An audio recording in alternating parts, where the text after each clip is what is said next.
Hello, everybody. I'm so happy and excited to welcome you to the Kickstart Your Nurse Coach Business focus group.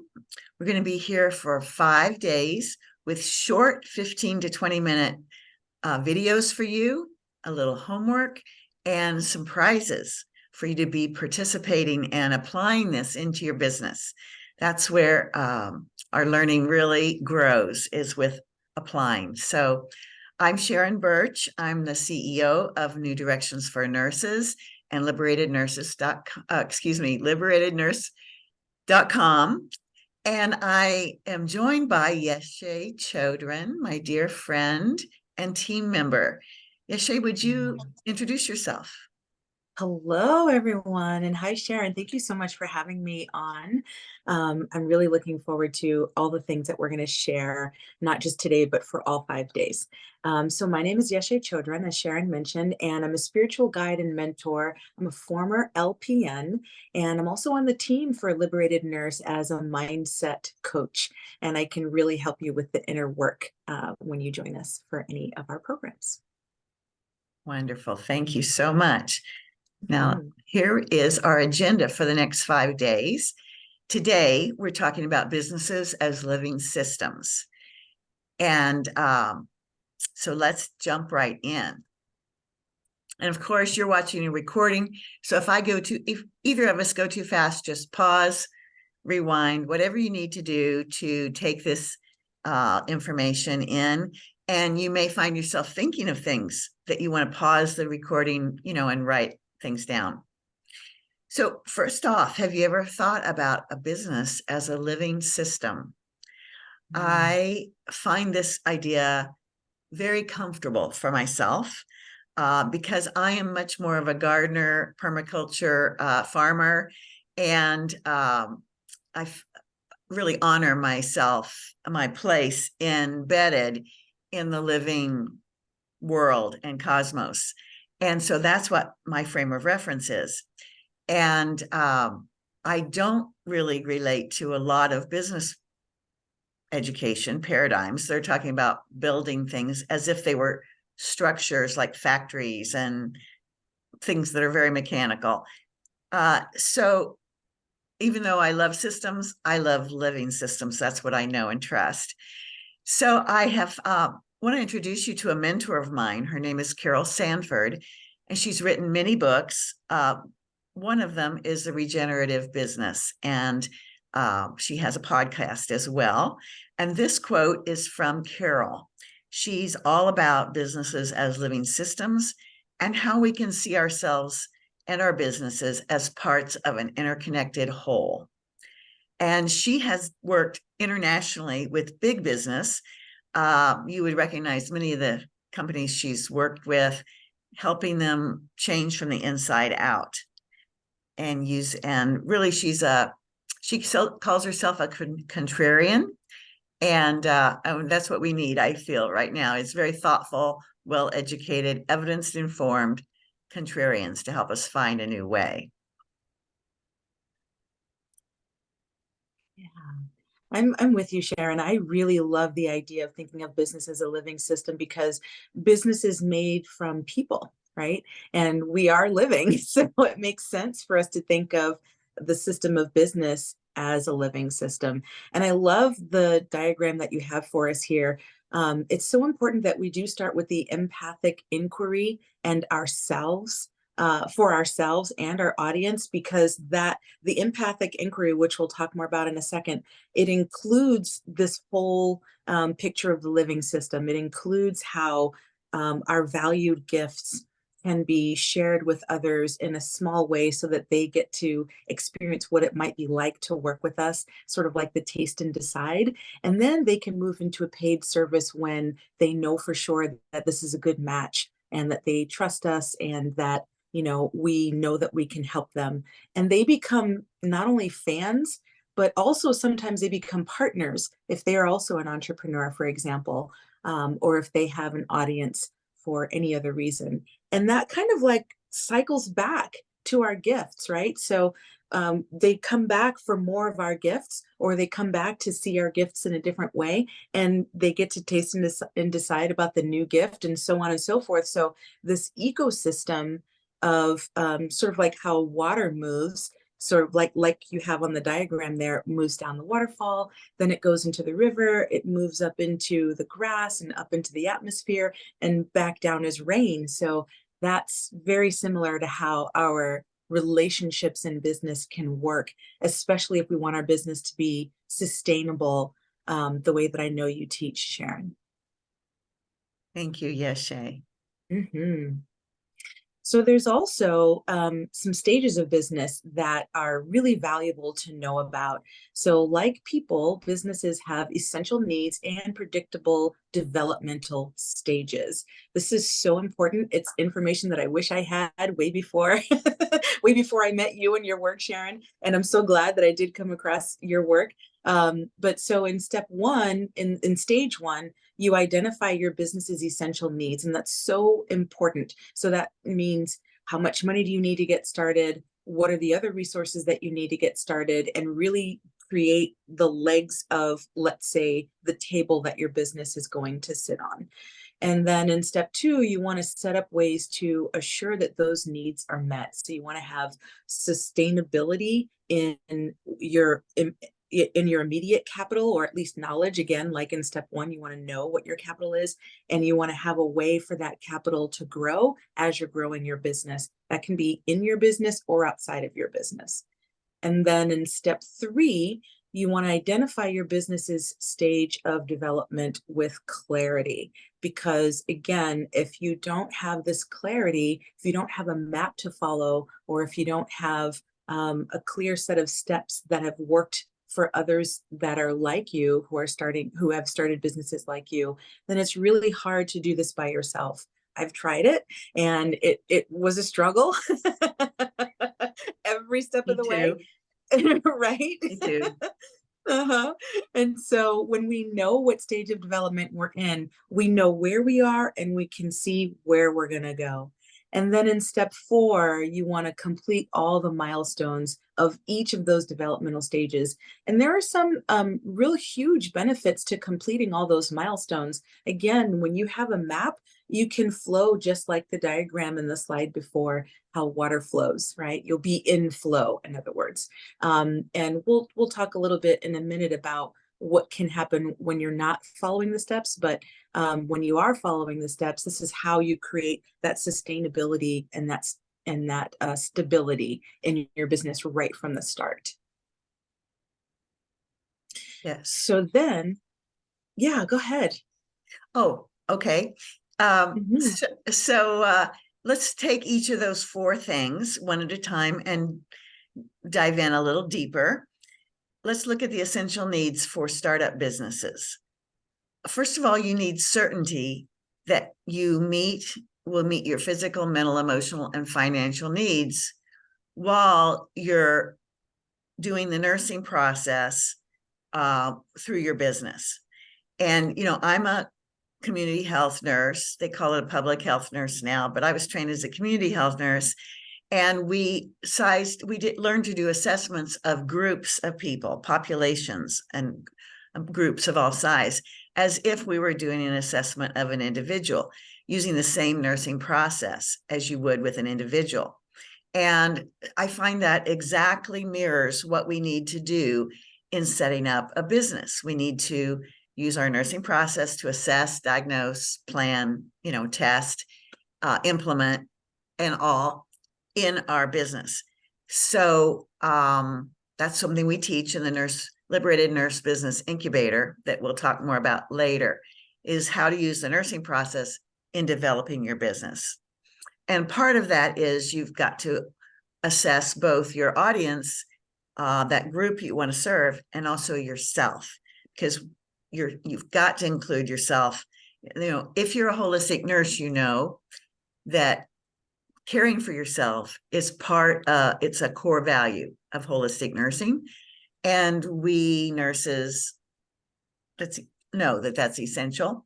So in a business, we want to incorporate it right from the beginning, how we're going to serve others and also how we're going to support and nurture ourselves so we stay healthy. So part of that is that we have a cash runway that we can, that will support us while our business is taking the time it needs to hit momentum, like an airplane needs a runway to hit momentum and lift off. Our business has to have a cash runway. So we need to have a savings and so on, other things that support us to make sure we have enough gas to get all the way up off and beat gravity and get take off. And part of that support is to have reliable business guidance and also kindness and caring attention and support around us.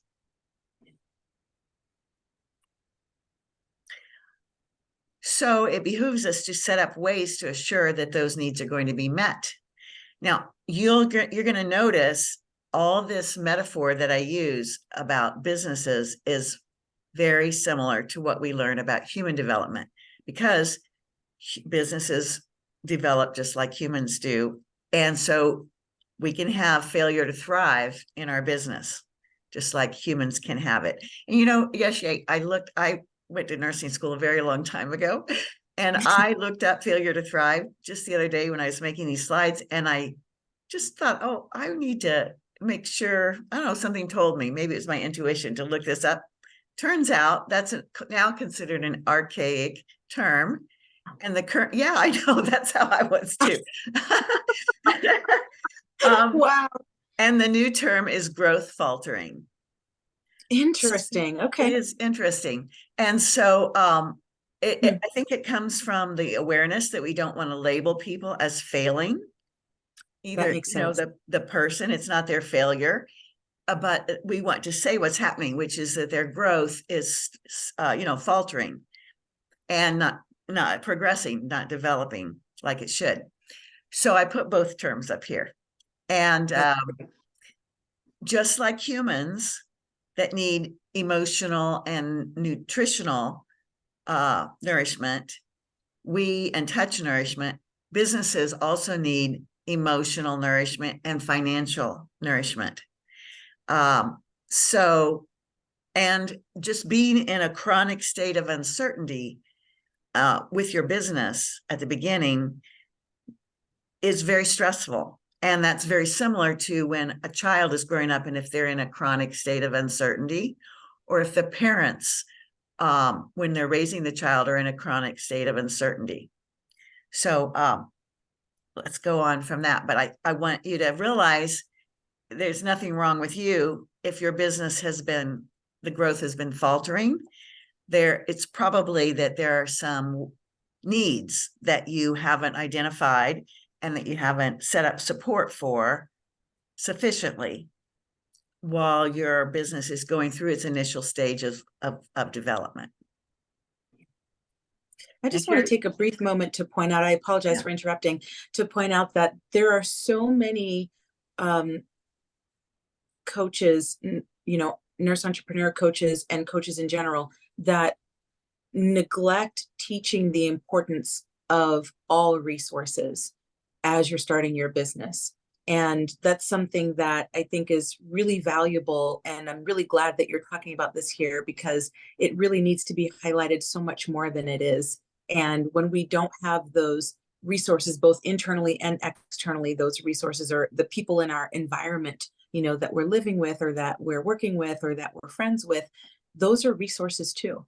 And that kindness that you spoke of is so vital. It's so vital. It is so vital. And, not everybody has that from their support circle. And not everybody even if there's kindness, they might not have people who understand what being a startup entrepreneur is all about. Yes. And so I don't think I had that on the slide, but it's very important that we have some peers, nurse entrepreneur peers around us who understand not only that we're startup business people, but that we're nurses doing it, which really adds more depth to some of the inner conflicts. And how do we talk about money? How do we ask for money?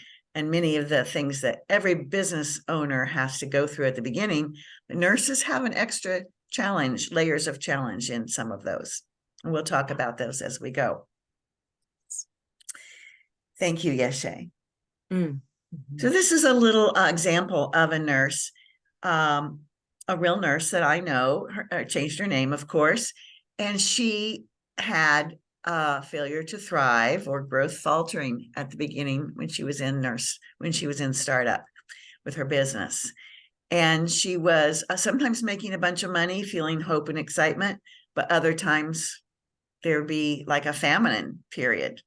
And so that felt very confusing to her. She had a lot of uncertainty, and she found herself sometimes in trying to push forward, she would decrease her self-care, kind of cut back on her self-care to work more. But she found out that she found herself increasing in debt and decreasing in self-care, which is like two kinds of debt: the financial and one's own energy and wellness.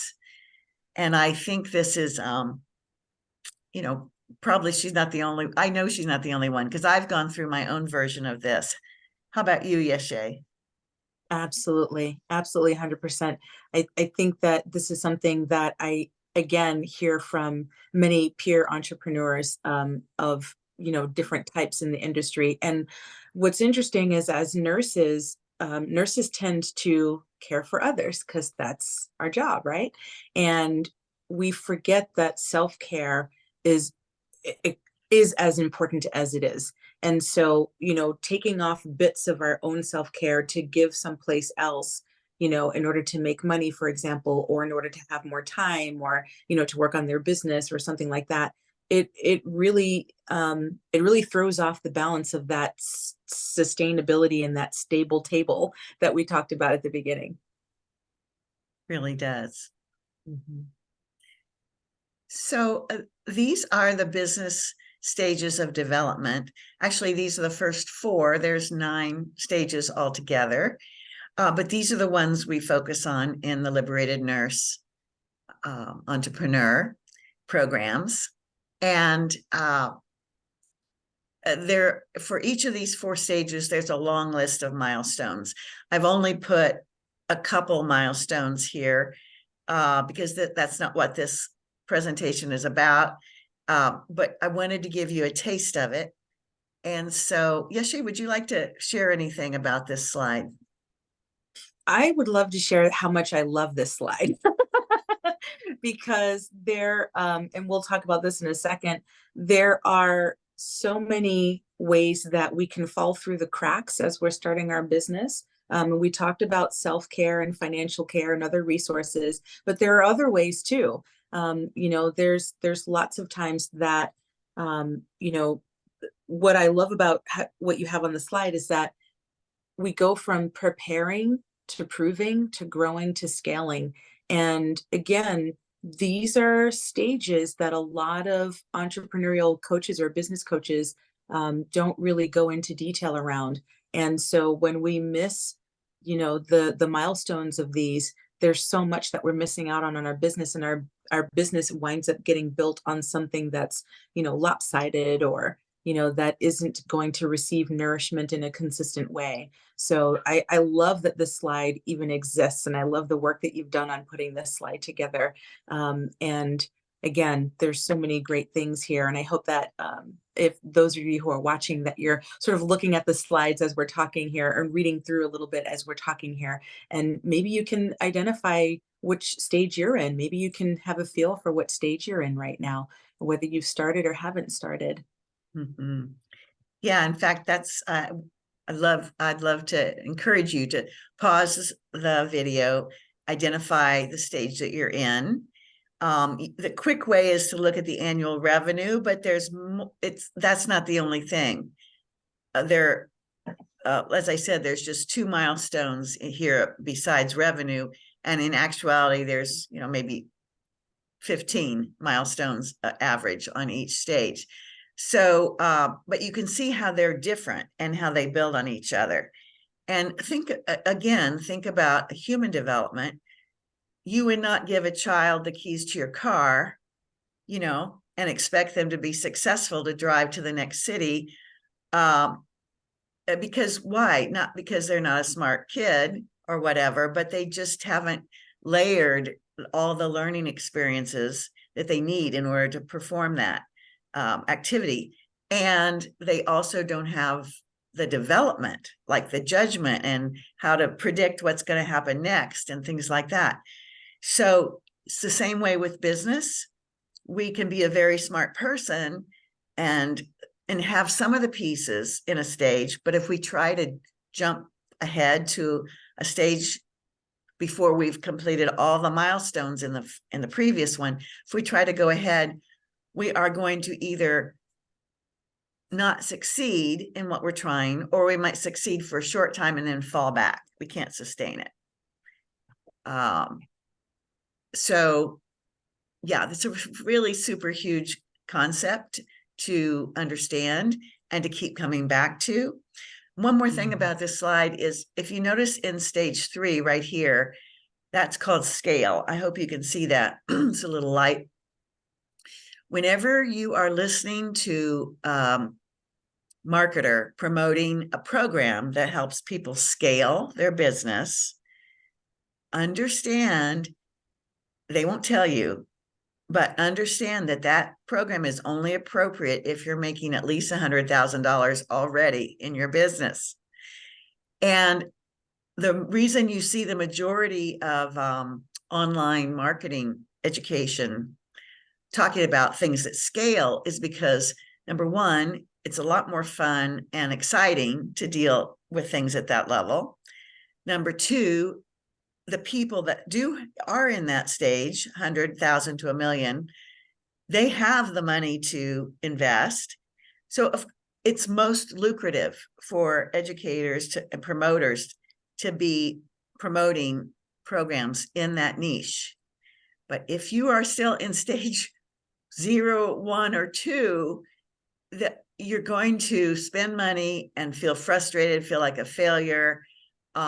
It's not going to work for you sustainably to try to do these things that are scaling ways of business, because each stage has different products that are appropriate and different ways of marketing them.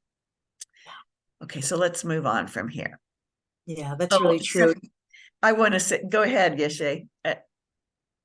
Go ahead. I was gonna move on to the next topic, part of the topic, but yes, please say what you needed to say. Well, I was just going to say, I made this mistake myself when I was new. Another thing is, there's very few programs that are designed for stage 0 and 1 because they're not very exciting. They're so super basic, and the people in 0 and 1 usually don't have much money to spend. So nobody wants to market to those groups, or very few do.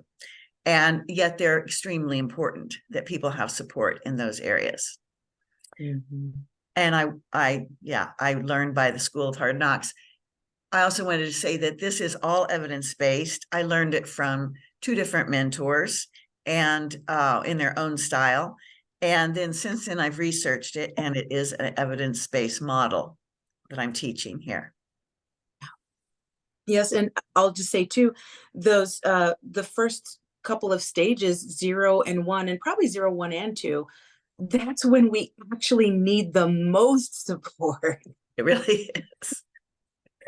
So yeah, that's a great point. Yeah, we need a person or people to talk things over with, and to get feedback and guidance during those stages. Yeah, because that's when we have the least amount of confidence. If we're making $100,000 a year, we probably have some amount of confidence already. So it's really important that we have that support, around us. So knowing your business stage and developmental milestones can also help you. And Sharon, you alluded to all 3 of these already, but I'll just say them for clarity so that people can understand. Knowing what the actions are that are right for you now and what should wait until later is so vital. I have experienced, like you said, being taught by one of those upper stages coaches to do things like start a podcast or even start a website, or things like that, before I even have 1 or 2 paying clients. And it somehow it can work that way. And I will say that usually when people jump to that stage, they already have a network They already have connections. They're collaborating with people already. But for someone who doesn't have those kinds of things, which is most of us when we start out, we really need to start with the 0, 1, and then 2. So knowing those right actions to do now and then later. And we talked about having a clear roadmap to follow and how important that is. And we also talked about how having that clear roadmap and structure prevents frustration of wasting time, money, and work. Yes. So then, completing all milestones in each developmental stage, this is what we're still talking about. And so missing the milestones, these are the things that we've found to be the most prominent problems. One is that we lose momentum, and again, it has to do with losing confidence. And then we believe that we have to push past our limits, like we have to stress ourselves out, right? We have to work, work, work. That's the belief. We have depression that we can spiral into from not making enough progress. And, we wind up having to backtrack to catch up. I have had to do that, I'll admit. And it is not fun. Again, it's a waste of time. It's a waste of money. It's a waste of our energy. And it's a waste of our own, I'll say confidence again, but it's also a waste of our own sense of empowerment. It's a waste of our own sense of sovereignty. We're not able to just sit or stand in what we believe in when we miss these milestones. Whereas when we're going through them, we can stay connected to our deeper beliefs as we learn how to serve. So we don't have to backtrack. And then we aren't helping very many people if we're doing all those things, right? We sort of miss out on who we could be spending our time serving. Yeah, it's so true. So we could go back to this same example of Julie, and she experienced all those things that you just mentioned. Believed she had to keep pushing herself, went into spirals of depression, feeling more and more insecure and defective, like something was wrong with her. She was trying to do things that were beyond her current business stage, and of course they weren't working. And so she thought it was her, right? So there were a lot of sleepless nights and irritability, and when we're not doing well in our business, it affects our whole ecosystem that we're in, our health and our relationships and everything. Yeah, it's really true. I'm wondering if people would want to reflect for a moment, if you can pause if you'd like, but to reflect on, does this feel familiar to you? Have you started and tried, and does any of this feel familiar to you? And if so, you'll want to stay with us. Yes. Yes. So this is it for day 1. That's all the content, but we want you to now to apply this. Okay. So this is our invitation to you to take some action. You can either write your results from these actions in the Facebook group day 1 thread, or if you're not a Facebook person, you can email them to me, Sharon@liberatednurse.com. And either way, you'll be entered into a drawing and have a chance to win a prize. So let's look at the assignment or the invitation. First, write down, why do you want to start a business, and what developmental stage is your business? Okay. And then if you've already started your business, does it have any of the symptoms of delayed development or failure to thrive, growth faltering? And if so, what are those symptoms? So just a few lines about that, and is all you need to do. And then here is the prize. We have a course called the Entrepreneur Starter Kit, Nurse Entrepreneur Starter Kit course. And we'll be awarding this to one person. And you get not only the course, but also a complimentary holistic business development consultation with Yeshe. And this is, you really will get expert help during that call to identify the best step to take next in your business. Yeshe, do you want to say anything about that call? I do. I love the holistic business development consultation because it's where I get to hear all about what's happening for you as you're thinking of or as you're starting your business, and what your difficulties are and how you're feeling about where you are, etc. And I love sharing, one or two of my best tips to help you stay in momentum, to stay buoyant about building your business or growing your business. And yeah, if it feels right, you could be respectfully invited to join us in one of the programs. And that's, something that um, I love inviting people into because I believe in the work that we're doing here. So and again, I love hearing about what's happening for you as you're thinking about or starting your business so that we can help you so that you can stay buoyant. Thank you. Yes, Shay. Yeah. So Mm. I will end on this slide that shows you again what you need to do to qualify to be in that drawing. And this will also be in the Facebook group thread. But if you're not in Facebook, you can email it to me at sharon@liberatednurse.com. And so we're excited to see your entries, and we're excited to see you tomorrow. Okay. Thanks. Bye-bye. Bye.